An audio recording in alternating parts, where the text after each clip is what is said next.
So you talked. Your previous slide had a lot of things to do, and there are limited resources. How would you prioritize what are the most cost-effective things to do? What should be done? Sure.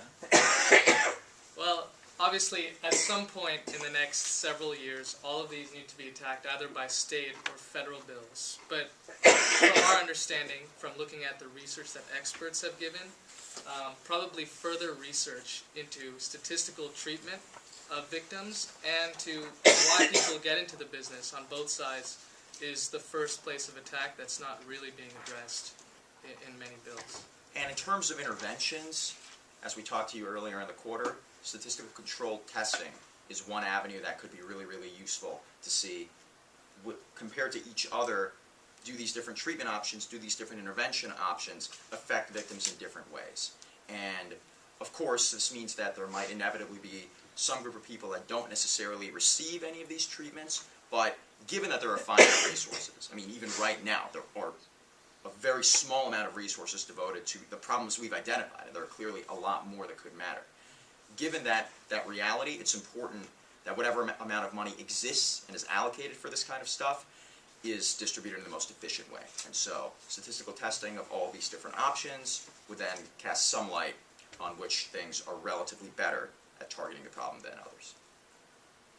And as Ishan pointed out, in terms of cost effectiveness, the Federal Trafficking Victims Fund, which we saw in the Cornyn bill, a federal bill that came out just 2 weeks ago, is efficient because it takes revenue from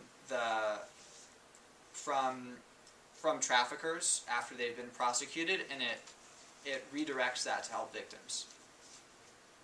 And traffickers are fined. Essentially, that revenue goes back. I think Greg's asked the most important question, but let me follow up. Is any of these bills worth passing? Yes. None of them seem to do everything that you would want to do, but in a sense, are we making the excellent the enemy of the good? Which of these, if you had to pick, would you say let's pass that one and forget about the rest? So our role was to look at expert opinion and compare it to legislation, but based on the summation of the grid you see in front of you, the Cornyn bill addressed the most number of issues in a way that we found satisfactory enough to mark a 1.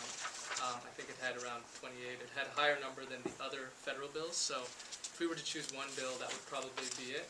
And as Josh can attest, after reading the bill several times, it looks like legislators are kind of catching on to the important things that researchers and social workers are thinking about and becoming nuanced in the way they're describing the issue, defining the issue, and going about it in the Cornyn bill. So. Is the Cornyn bill the newest of the... The Cornyn bill is the one that came out a few weeks ago. Yeah. These are all unweighted averages. Back to Greg's question a little bit on priorities. To what extent would you, with the amount of research that you've now done, could you go in here and say that we have ideas about what weights we should assign to each of these? And would that change the way you would view any of these bills? Let me be more simple. Does Cornyn neglect stuff that's really important that's in some of the other bills? I think most of the big topics were addressed, especially helping law enforcement as far as identifying victims and also making sure to treat them in such a way that they would cooperate with the prosecution, which is a major problem right now. And also mental health treatment was a major topic that we felt should be prioritized above the others. And again, the Cornyn bill addressed all of those except for promoting alternatives to traditional therapy. Did you try and put a cost on any of these bills?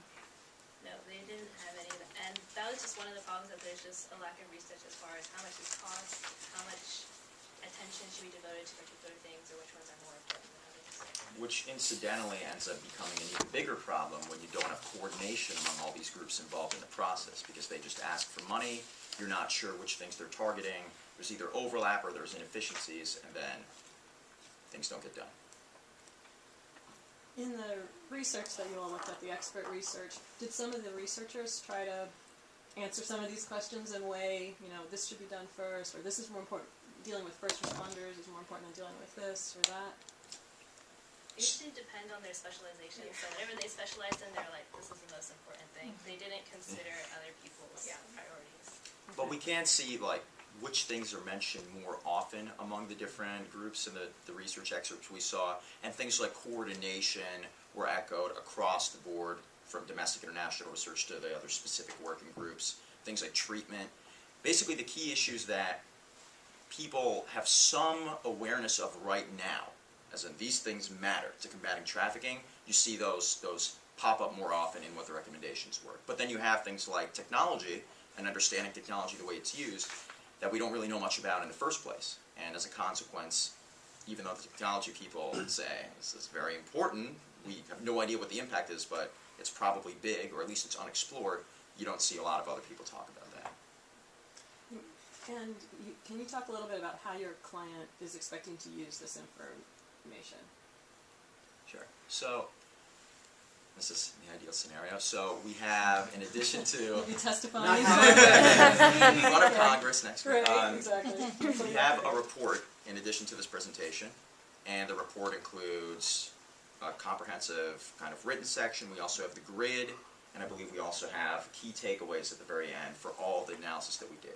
And the idea would be that legislators, policymakers that are somehow involved with this kind of stuff might receive, you know, like a copy of the report, or they might hear about this if the ACCT people that we're working with end up contacting them in some way. And then if anyone ends up becoming interested, then they can either have takeaways directly from the report that they can use in designing legislation as it is, or we're, of course, available to continue this discussion with them. Like, let's say they want us to elaborate even more on our research, then we'd be happy to do that as well. So ideally, if ACCT manages to get kind of this information out there, or if people want to read this information, then hopefully we'll have an impact, and hopefully, you know, we might even be able to play a role moving forward. And there's another aspect. We created about a 5-minute video on YouTube that will be posted for the general audience so that they can get educated on this issue, get informed on what the problems are, and maybe, you know, get involved, contact their legislators or whatnot.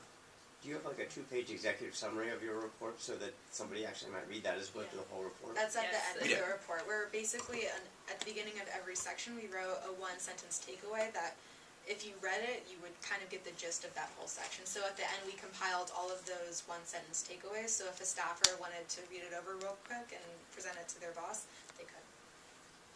And you've got ACCT is talking to Congressman Kevin McCarthy, right, the number 3 Republican in the House, who's trying to figure out whether or not he wants to do something on this subject.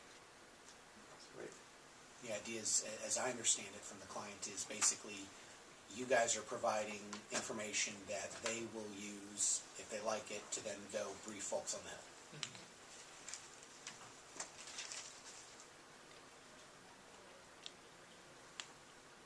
Any other questions?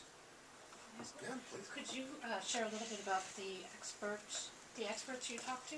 Were they, like, who were they, or not who were they, but were they from, did they specialize in different states or different areas? Or I'd just be interested in that data collection. So we didn't actually physically talk to any experts. We looked at research excerpts that they provided and kind of like memos they provided to ACCT when they were applying to speak at the symposium. And there were a range of these excerpts, some of which were presented at the symposium, some of which didn't make it, but we read all of them. And the experts ranged from professionals in specific scientific or technological fields, to legislators, to members of advocacy groups, to governors of states like Maryland, to former victims, not traffickers, but basically everyone else involved in the process. Right, and so how the symposium was set up is that they were set up in 6 working groups, which was mirrored by our 6 research groups that we were talking to about. So they all conferred in their groups and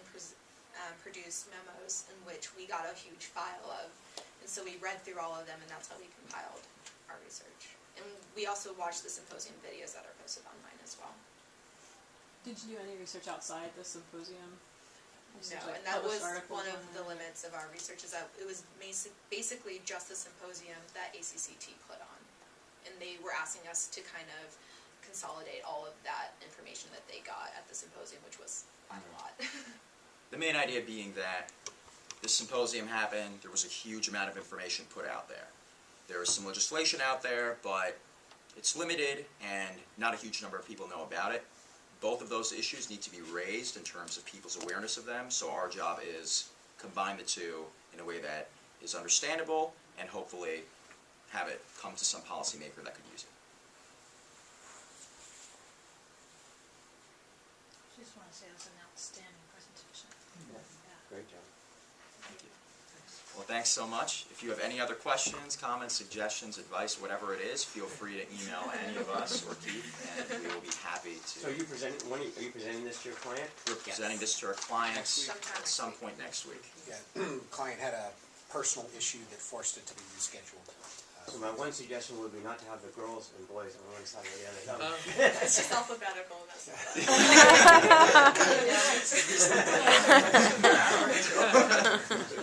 Really poised. Yeah, it was great. Excellent. All right, why don't we take a 5-minute break and then we'll do the education.